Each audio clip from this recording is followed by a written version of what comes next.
Parents and caregivers, this is a recorded information package to support students in Year 8 and 9 at Gosford High School with all of the assessment information you and they will require in 2023. My name is Shani Klempert and I'm the Deputy Principal, Years 7, 9 and 11. And my name is Brett Marchant and I'm the Deputy Principal for Years 8, 10 and 12.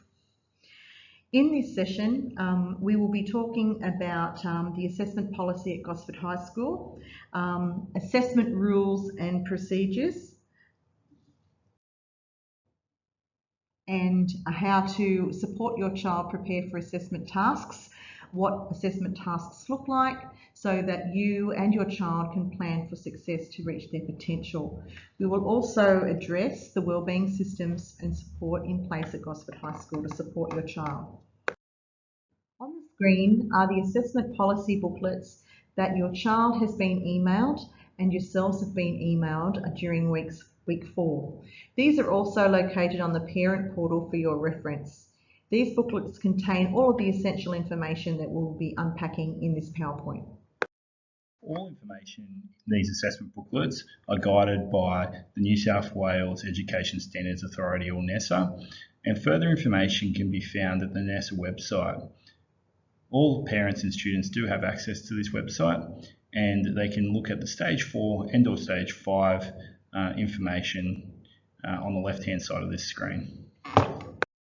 In the Gosford High School assessment policy, there is a range of information to support our students. Within there, it talks about student responsibilities.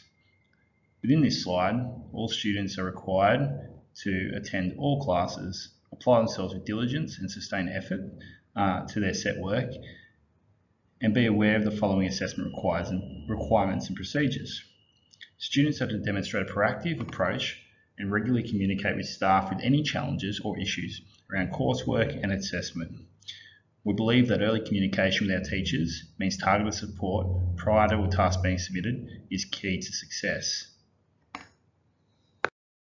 Schools are required to have policies and procedures which underpin all of the rules and procedures associated with assessment in the school setting. These include marking of assessments, recording and reporting of student achievement. Each student will receive clear feedback on their performance, which includes the student's attainment in a task relative to the outcomes, the student's relative position in the course. These are commonly seen in formal reporting cycles. Our assessment policies must include statements of school procedures relating to organisational details of each course, the number of tasks, the type of tasks, the weightings within the tasks, components and scheduling of the tasks, marking, recording and reporting in assessment tasks, administrative arrangements, for example, absences, late submission due to illness or misadventure, malpractice and invalid or unreliable tasks, and end determinations, which means students have not achieved outcomes for the course. Within the GHS assessment policy, there is a variety of information around academic integrity. We want to make sure that all students are well informed around what constitutes academic malpractice and misconduct. We want to make sure that all resources that are used within assessment tasks are their own or that have been sourced correctly. All assessment tasks that are completed need to use the assessment cover sheet declaring that the work submitted is their own. This information can be found in the appendices at the back of the booklet. And lastly, we want to make sure that all students are informed around the procedures of any allegation of academic malpractice and or misconduct. What this means is that a student has submitted their work that may not be theirs or may not be sourced correctly.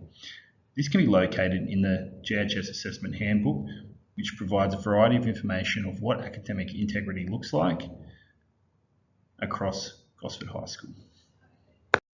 Assessment schedules. Every subject has an assessment schedule for each course. These schedules are located in the assessment booklet.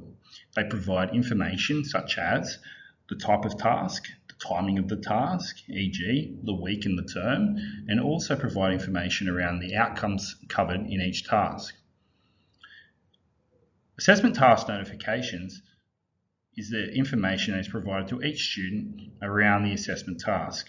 These are given to students at least 2 weeks prior to the published time frame in the booklet.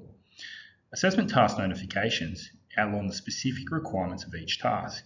For example, what is required in the task, the description, marking criteria, and whether the task is an exam and/or a hand-in task. These assessment task notifications will also be uploaded to the parent portal, and generally, students will have access to these notifications in their Google Classroom. On this screen is an example of an assessment schedule, in this instance, the English course. You can see that there are 4 tasks across the year, all different in their nature. The timing of the task is also shown there with the exact date published on the notification that your child will receive at least 2 weeks out of each task. The outcomes assessed in each of the assessment tasks are there as well from the curriculum, as is the weighting for each task across the year, totaling 100 in total. This slide shows an example of an assessment notification. You can see the notification is divided up into different sections. In the upper section, it shows the information from the assessment schedule unpacked in greater detail. It has the exact date and time of the task submission. The next box down shows the outcomes directly from the assessment schedule, but with all of the language unpacked from the curriculum. The next box down is the task itself, Part A and Part B, and what is required in each of those parts in this assessment task. Additionally, there's a table there. Part of the table shows how the student can prepare and practice and refine their writing for this style of assessment task. There's also information there on what the teachers will be looking for and assessing to help your student prepare to their potential. As there are 2 parts to this assessment task, there are 2 marking criteria to reflect the outcomes in each of the parts.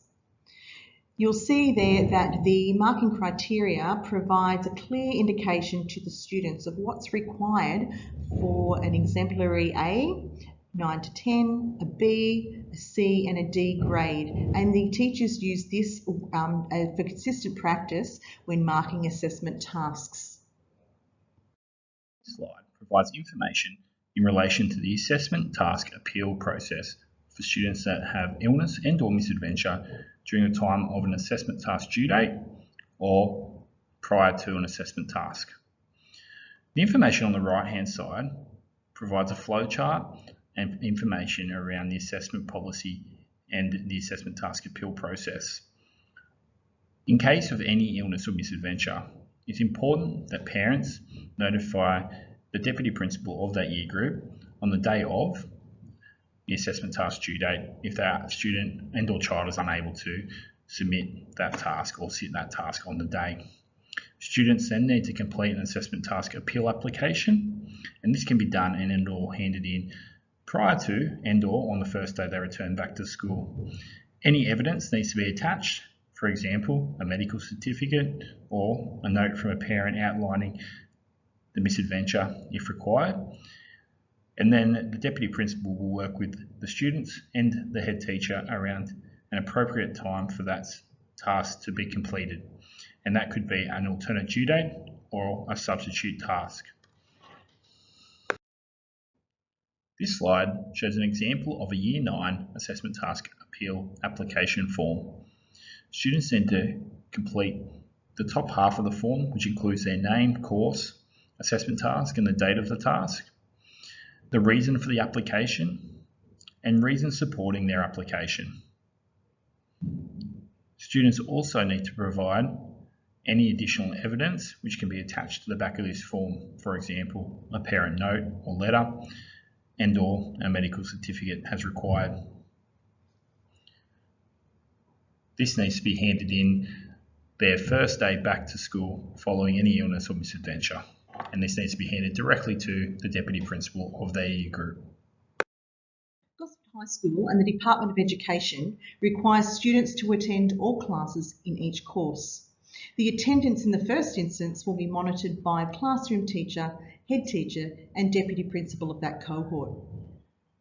Students are required to attend school 2 days prior to any assessment task. There could be a perceived advantage for students that are at home completing coursework and assessment work in this instance. Flexible attendance and study periods apply to our senior students and only at the beginning and end of their days, and seniors are to use their study periods in the library productively to complete assessments and or coursework.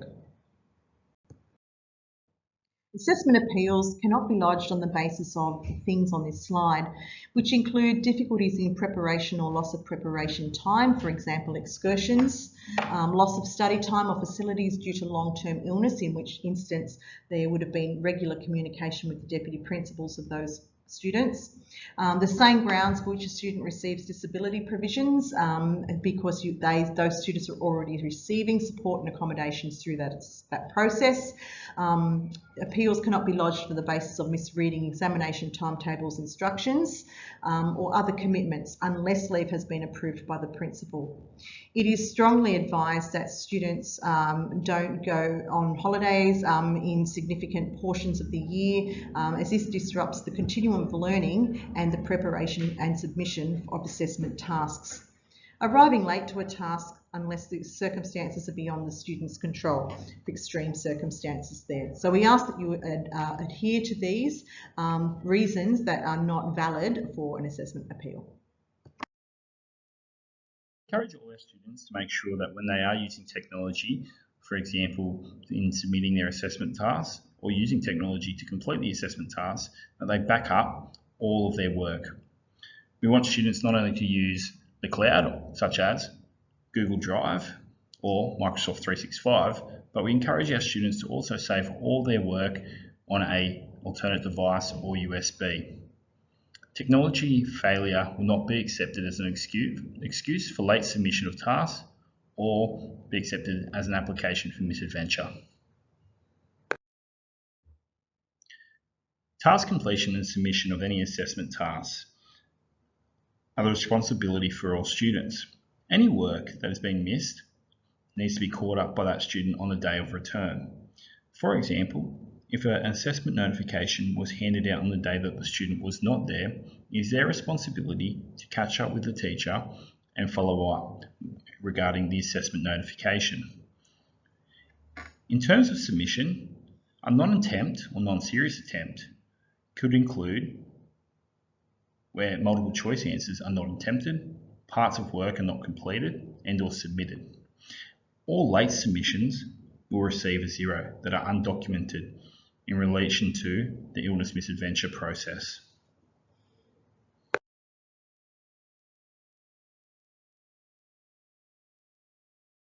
At High School, we have a strong wellbeing team who provide a network of support for our young people. The welfare team includes year advisors, head teacher welfare, deputy principal, school counsellors, student support officers, and a wellbeing nurse. As part of our GHS wellbeing support, this slide shows the information around each of the staff roles at Gosford High School and their network of support which they can provide for our students. Students can also self-refer to the school counsellor by filling out a referral form which is outside the school counsellor's office. Each year group has year advisors. We also have access to our head teacher welfare and deputy principals. But also, in addition, we have a student support officer as well as a wellbeing nurse and again school counsellors which students can all access. This document can also be found on our school website for further information. This slide also provides additional information and resources external to the school that can be accessed by parents and students around stress and anxiety, in particularly when it comes to assessment tasks. Again, we have lots of support at school, and please don't hesitate to contact us and or our wellbeing team if your child needs additional support. On the screen are names of key people within our wellbeing team. Mr. Chris Howe oversees the welfare team, and the names of the student support officer, wellbeing nurse, learners and counsellors are there as well. We also have a strong learning and support team which support our students through learning support and disability provisions. And this year we are fortunate enough to have Mrs. Andrew join the team. She is supported by Jo Trott, who is a SLSO. Each cohort, as Mr. Marchant has mentioned, have year advisors and deputy principals to strengthen the support network for your young people. We encourage all parents and carers to access the parent portal. The parent portal plays a pivotal role in assessment, as all assessment task notifications and the policy are located on the parent portal. This portal is updated daily with lots of information to support our students and our parents. If you have any problems accessing the parent portal, please contact Mr. Brian Jackson, our Head Teacher Technology, via the email address below. In addition, you can also contact the front office and ask to speak to Mr. Jackson. If you have any questions about the information that's been presented in this presentation, please contact the relevant staff for your child's year group. Mrs. Nikki Montgomery, Year 8 Advisor, myself, Mr. Marchant, Deputy Principal for Year 8, Mr. Leginestra, Year Advisor for Year 9, and or Mrs. Shani Kleppert, the Deputy Principal for Year 9. To students and parents and carers for watching and listening to this presentation to inform the year ahead, and we encourage you to keep in regular communication should there be any need to. Have a lovely year.